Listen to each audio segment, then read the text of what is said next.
salah jurusan. Kalau misalnya nyari jawaban singkatnya, itu dia. Tapi kan Kak, setiap orang dalam perjalanan perkuliahannya pasti juga merasa salah jurusan. Nah, karena itu pada video kali ini aku akan coba menjawab bagaimana atau apa yang kupikirkan pada waktu itu sebelum akhirnya aku memutuskan untuk submit surat pengunduran diri kepada Institut Teknologi Bandung. Aku menggunakan rasa malas itu jadi indikasi bahwa ini bukan sesuatu yang aku suka dan aku gemari. You know, gitu. Hati kita tuh kadang-kadang tahu. We should draw up timelines to force ourselves to see that the period from 16 to 24 is truly quite short. We need to weigh up investments now, not against our most recent experiences, but in the light of a more accurate picture of an entire life. And then we need to dare to switch track. Aku juga sebelumnya udah bikin video yang menjawab pertanyaan ini. Cuma video itu aku buat baru sekitar 1 atau 2 bulan setelah mengundurkan diri, dan di situ juga aku masih agak emosional karena aku takut bagaimana respons orang lain. Cuma sekarang 5-6 bulan kemudian aku udah bisa melihat apa yang terjadi kemarin dari kacamata yang lebih jelas, udah nggak terlalu emosional atau takut-takut lagi, karena memang beberapa bulan kebelakang ini merupakan beberapa bulan paling bahagia dalam hidupku. Ada beberapa tujuanku dalam membuat video ini. Yang pertama yaitu karena channel YouTubeku berputar atau bisa hidup karena adanya video-video.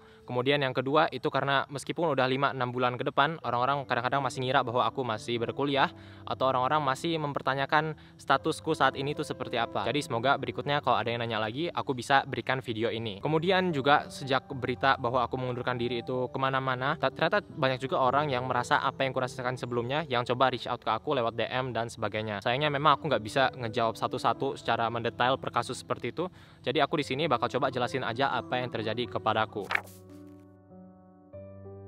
Apa yang kukatakan pada video ini juga kemungkinan besar nggak bakal berlaku kepada teman-teman yang dimana perkuliahan itu bakal jadi pengubah besar dalam hidupnya. Kayak misalnya bagi beberapa keluarga, adanya seseorang yang pergi ke universitas itu bisa jadi suatu yang mengubah nasib, yang meningkatkan standar hidupnya. Apa yang gue buat pada video kali ini, aku targetkannya lebih kepada teman-teman yang udah punya safety nets yang cukup, dan kalau misalnya teman-teman lihat pilar yang seperti ini, itu kayak kebutuhan yang dasar-dasarnya itu udah terpenuhi, paling sekarang tuh tinggal masalah self-actualize aja. Jadi kalau kondisinya adalah sekarang harus kuliah dan harus kerja cepat-cepatnya supaya bisa menafkahi keluarga, itu adalah kasus yang beda. Menurutku apa yang ku katakan di sini, pengalamanku nggak bakal begitu relevan, dan kalau diterapin 1:1 aja mungkin jadinya nanti malah backfire. Memulai pembicaraan tentang ini juga bukan suatu hal yang mudah, karena di budaya kita ada rasa shame atau rasa seperti malu gitu yang dikaitkan sama berhenti atau menyerah. Dimana-mana kalau misalnya kita lihat saran-saran atau nasihat-nasihat, semuanya mengatakan bahwa jangan menyerah, selesaikan apa yang kamu mulai. Tapi pertanyaannya adalah apakah ini benar dalam setiap konteks? Bagaimana kalau misalnya kita punya teman yang nggak baik sama kita? Apakah harus dipertahankan juga? Dan banyak lagi contoh-contoh seperti itu. Banyak hal yang bisa aja baik buat orang lain, tapi belum tentu baik buat kita. Apa hal yang bagus untuk dimenyerahkan, apa hal yang nggak begitu bagus untuk dimenyerahkan. Hal yang nggak begitu bagus untuk dimenyerahkan itu kalau misalnya katakan kita mau jadi dokter, terus kita lagi kesusahan di tahun kedua dan tahun ketiga, cuma kita tahu bahwa ini satu-satunya cara untuk mencapai ke sana. Kalau misalnya efektif tujuan kita untuk menjadi dokter, berarti memang dimanapun kita berada nanti bakal ada saat-saat sulit yang dimana kita harus melewatinya dengan sabar dan ikhlas. Cuma banyak lagi konteks dimana kita harus bisa menyerahkan apa yang kita lakukan supaya kita bisa memfokuskan energi tersebut untuk melakukan hal-hal lain yang lebih bermakna buat kita. Pertanyaannya sekarang, apa sih yang kuinginkan ke depannya? Goal seperti apa yang ingin kutuju? Nah, di sini agak ribet. Kenapa? Karena yang pertama, kayaknya emang nggak begitu bagus kalau misalnya kita ngasih tahu goals kepada orang lain, terutama kalau misalnya berhubungan sama goals yang terkait sama identitas diri. Aku belajar dari kesalahan sendiri di sini, di mana dulu aku merasa dengan kasih tahu orang identity goalsku itu bakal membuatku lebih bertanggung jawab. Tapi sayangnya kalau soal identity goals jurusanku, aku kuliah di mana, itu kayaknya nggak begitu efektif. Itu beda dengan goals aku pengen baca buku 1 minggu sekali, atau aku pengen coba lari 30 hari. Terus yang kedua, kalau misalnya ada orang yang tanyain kita juga, loh kalau kamu keluar emang tujuanmu apa? Seringkali kita tuh tahu tujuannya, cuma kita nggak bisa mengartikulasikan ke orang lain. Umumnya ini karena kalau misalnya kita ngomongin soal tujuan, misalnya entah kita mau sekolah di luar negeri, atau misalnya kita jadi pengen buka bisnis dan semacamnya, ketika kita bilang tujuan itu di hadapan orang lain, kita takut merasa bahwa kita lagi ngimpi. Tapi kita tahu bahwa tujuan kita itu sudah cukup terukur, hanya saja belum terwujud dan memang masih butuh sedikit keberuntungan dan juga usaha dari diri kita. kan sebenarnya kamu bisa aja usahain, kan bisa ini, bisa itu, bisa ini, bisa itu.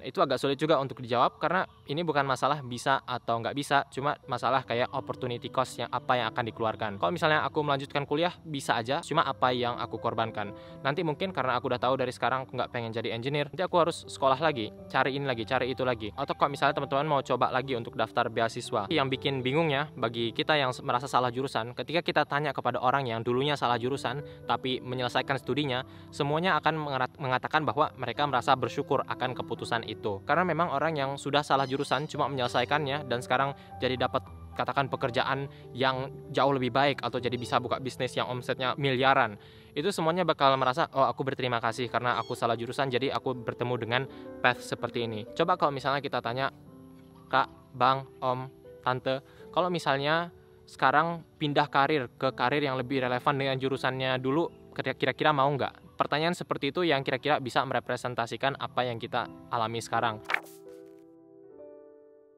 Coba kalau misalnya aku oper lagi pertanyaannya kepada teman-teman yang merasa ini nanti lama-lama juga suka dan ini. Coba kalau misalnya sekarang teman-teman ada lagi kuliahnya jurusan ekonomi. Coba sekarang aku challenge gimana kalau misalnya tahun depan itu pindah jurusan jadi kedokteran. Toh pada akhirnya nanti bisa jadi salah satu dokter terbaik di Indonesia. Bisa jadi juga nanti pas udah jadi dokter bakal banyak dapat pelajaran yang sangat baik. Pasti kebanyakan ngomong nggak mau karena nggak sesuai dengan apa yang kuinginkan. Aku nggak mau jadi dokter, aku maunya jadi ini mau itu nggak sesuai dengan kesukaan dan bakatku.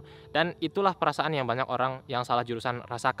Hanya saja bedanya adalah kita udah keburu masuk dulu ke dalam jurusannya. Beda lagi-lagi kalau misalnya kayak yang tadi, kita emang nggak ada pilihan lain dan satu-satunya pilihan kita saat ini adalah untuk berkuliah. Ya mungkin kalau misalnya di situ kita harus stick with it dan kita harus meyakinkan diri bahwa lama-lama kita bakal suka. Kalau misalnya kita udah harus dan itu satu-satunya opsi untuk melanjutkan, kita cenderung lebih bisa legowo karena ya nggak ada yang bisa saya lakukan gitu. Cuma yang biasanya lebih menyakitkan itu kalau misalnya kita tahu bahwa kita tuh punya pilihan dan kita sebenarnya bisa-bisa aja ada safety net yang cukup, cuma kita nggak berani untuk mengambil keputusan itu karena takut dengan konsekuensi jangka panjangnya. Kalau misalnya kita ada opsi, ketika kita nggak ngambil opsi itu, itulah yang kita pikirkan nanti bahwa kita akan menyesalinya. Kita bisa melakukan ini tapi nggak kita lakukan. Kita tahu bahwa ada potensi kita yang bisa dikembangkan di sini, cuma nggak kita ambil. Coba bayangin kalau misalnya kita lagi ada di dalam deathbed di rumah sakit di mana kita lagi sekarat gitu, dilihatin sama keluarga, apa yang kita sesali itu bukanlah apa yang sudah kita lakukan, tapi apa yang tidak kita lakukan. Dan mengetahui bahwa kita punya pilihan tapi kita tidak melakukannya, itu biasanya akan lebih menyakiti. Nah, sekarang aku bakal mulai membahas lebih ke red flags yang aku rasakan waktu aku mulai memikirkan untuk mengundurkan diri.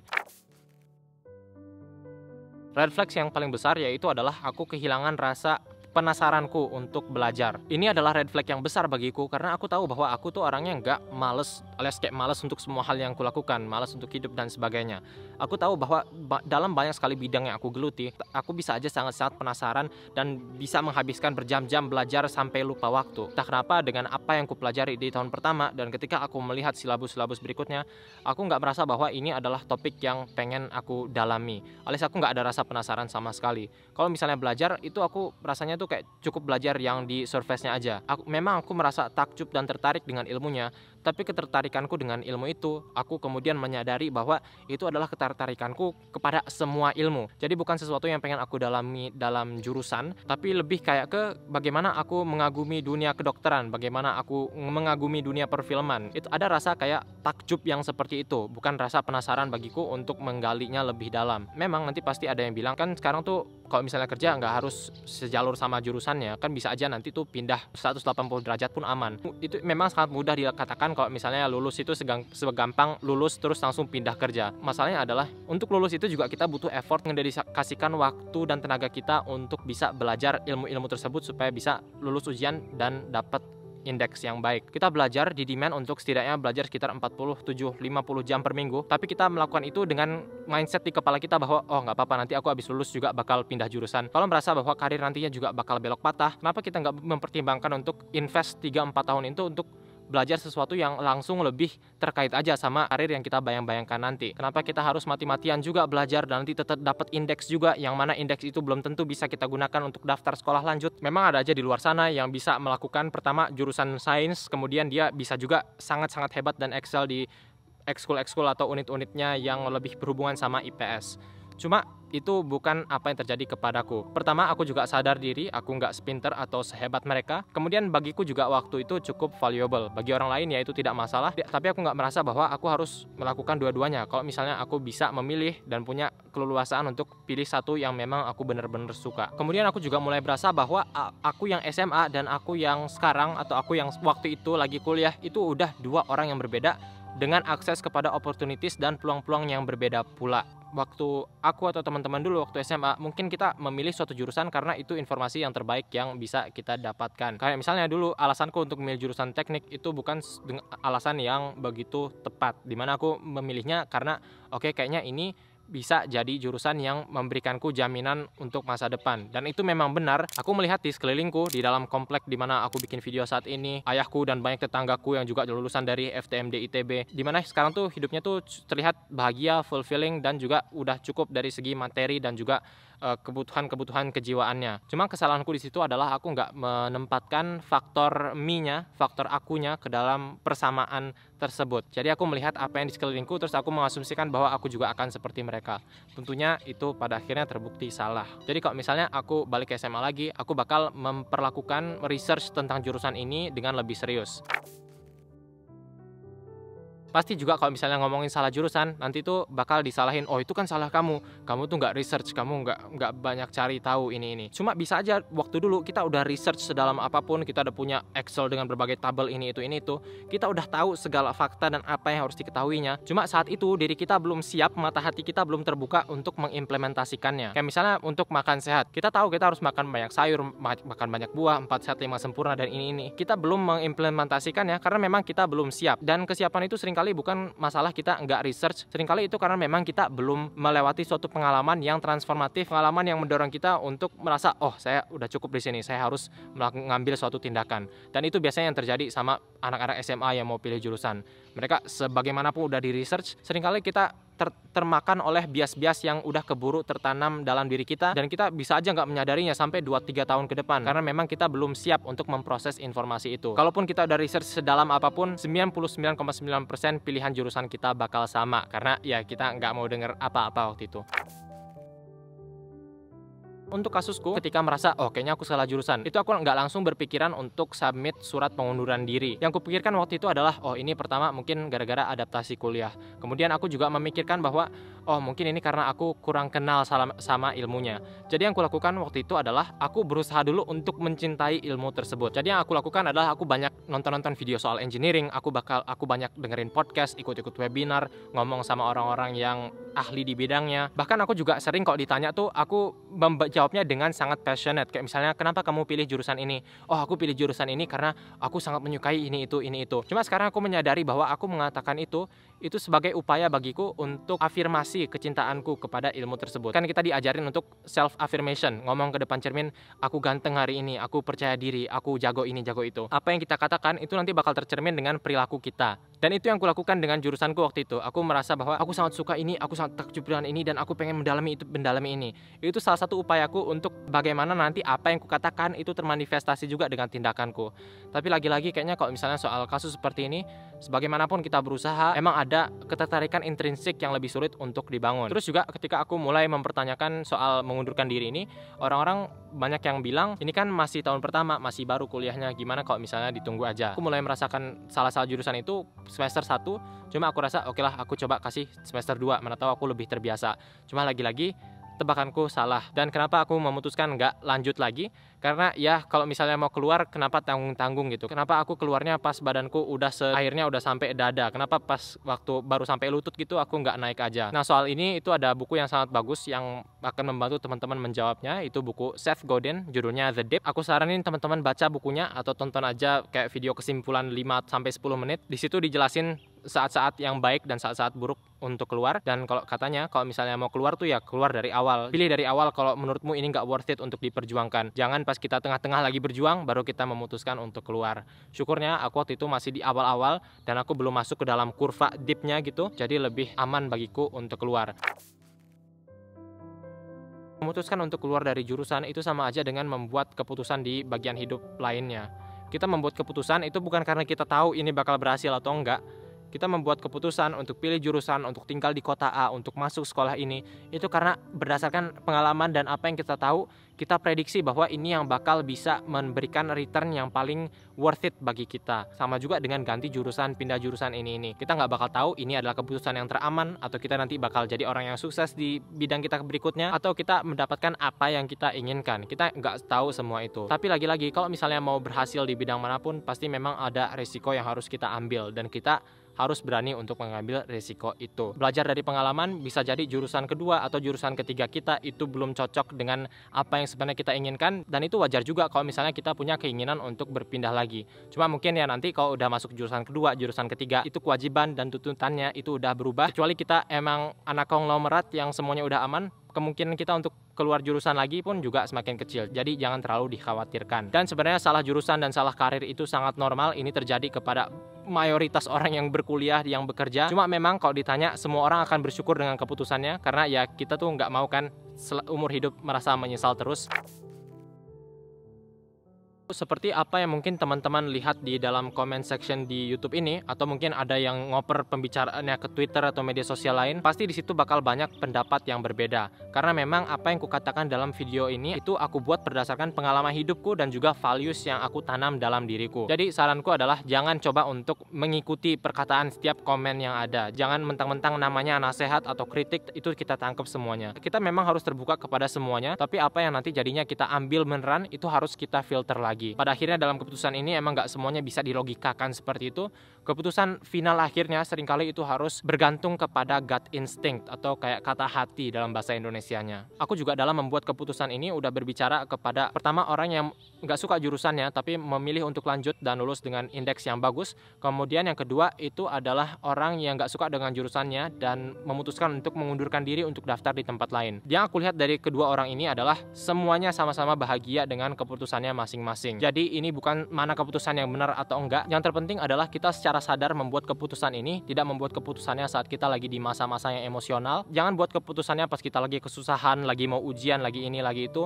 Buat pas semuanya lagi adem ayem, kita berpikir dengan rasional, dengan kepala yang dingin. Itu apa yang mungkin dulu membuat teman-teman pada kaget waktu aku pertama mengundurkan diri. Karena memang nggak ada angin, nggak ada hujan, tahu-tahu udah mengundurkan diri aja.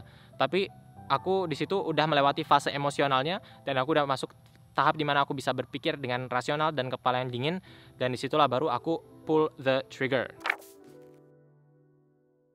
Loh, kamu kok nggak bersyukur sih? Udah dapet ini malah ditinggalin. Kalau misalnya itu nggak bersyukur, bagaimana dengan meninggalkan suatu kesempatan untuk membuat keputusan yang bisa sangat-sangat bermanfaat bagi masa depan kita, bagi jangka panjang, bagi values dan juga tujuan hidup kita. Kalau misalnya kita tahu bahwa kita bisa membuat pilihannya, kita punya kesempatannya tapi tidak mengambilnya, apakah itu bisa dibilang kita bersyukur? Aku percaya dimanapun kita berada, semakin kita fulfilled dengan apa yang kita kerjakan, semakin kita bahagia mengerjakannya, semakin bagus pula output yang bisa kita berikan untuk fulfillment diri kita pribadi dan juga bagaimana karya kita nanti bisa dirasakan oleh orang banyak. Saranku terakhir adalah coba ambil keputusan yang terlihat menyeramkan di jangka pendeknya tapi akan sangat rewarding di jangka panjangnya. Kalau misalnya kita mau jadi dokter, keputusan jangka pendeknya untuk lanjut perkuliahan, lanjut belajar berjam-jam di perpustakaan itu sangat seram. Tapi kalau misalnya kita emang mau jadi dokter, ya itu yang harus kita lakukan dan reward jangka panjangnya itu udah jelas. Tapi kalau misalnya kita tahu bahwa kita mungkin hobinya film atau seni, tapi kita disuruh masuk sekolah teknik, yang terseram itu yang jangka pendeknya ketika kita harus ngomong ke orang tua, ke dosen wali, kita harus susun rencana baru, kita harus berhadapan dengan hilangnya prestise kita kuliah di sekolah yang bagus, kita harus bingung kalau misalnya lagi ada acara keluarga ditanya kuliah di mana. Itu yang seramnya. Tapi yang jangka panjangnya yang akan sangat rewarding itu adalah ketika kita nanti walaupun prospek kita dapat uang nggak sebanyak di jurusan sebelumnya, kita jadi tahu bahwa nanti itu adalah apa yang akan senang kita lakukan, apa yang kita bakal sangat penasaran kepadanya, dan waktu kita sehari-hari itu bakal habis memikirkannya. Semangat apapun yang teman-teman putuskan, mau lanjut, mau enggak, sadari bahwa itu adalah keputusan pribadi. Jangan buat keputusan hanya karena nonton satu video ini saja di YouTube. Uji lagi dengan apa yang terjadi di hidup kita lainnya, opportunities yang tersedia secara finansial, keluarga, dan apapun itu yang mencakup keseharian kita. Terima kasih teman-teman, semoga video ini membantu. Sampai jumpa pada video berikutnya.